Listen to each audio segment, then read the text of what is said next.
என் அன்பு வணக்கம். ரீசெண்டாக நான் என்னென்ன அப்லோட் பண்ணியிருக்கேன்னு சொல்லிவிட்டு உங்களுக்கு சொல்கிறேன். ஸோ வறுத்தரிச்ச மட்டன் கிரேவி ரொம்பவும் டேஸ்ட்டாக இருக்கும். முருங்கைப்பூ இரும்பு சத்து நிறைந்தது பொரியல், சிக்கன் கிரேவி, குழி பணியாரம் அதாவது கார பணியாரம் ரொம்ப சூப்பராக இருக்கும்.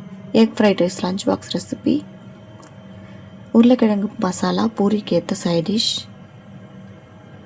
கோவில் புளியோதரை ரொம்பவும் சூப்பராக இருக்கும்.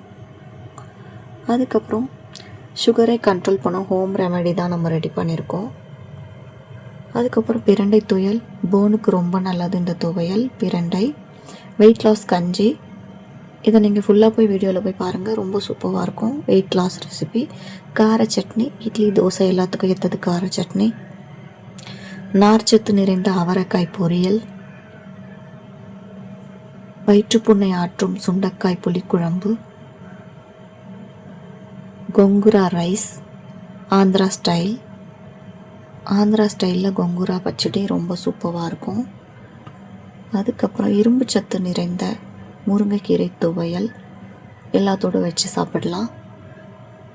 ஹெல்த்தியான பருப்புருண்டை வடை, முருங்கைப்பூ வடை, மசால் vada, capsicum egg gravy, chapati puri எல்லாத்தோடு வச்சு சாப்பிட்லாம். பருப்புருண்டை குழம்பு லஞ்ச் பாக்ஸ் ரெசிபி. குழந்தைகளுக்கு பிடித்த ஜல்லி இளநீர் புட்டிங் தான் நம்ம பண்ணியிருக்கோம், சூப்பராக இருக்கும். இந்த மாதிரி நிறைய வீடியோஸ் நம்ம சேனலில் இருக்குது. சுண்டைக்காய் துவையல் தான், நீங்களும் ட்ரை பண்ணி பாருங்கள். நன்றி.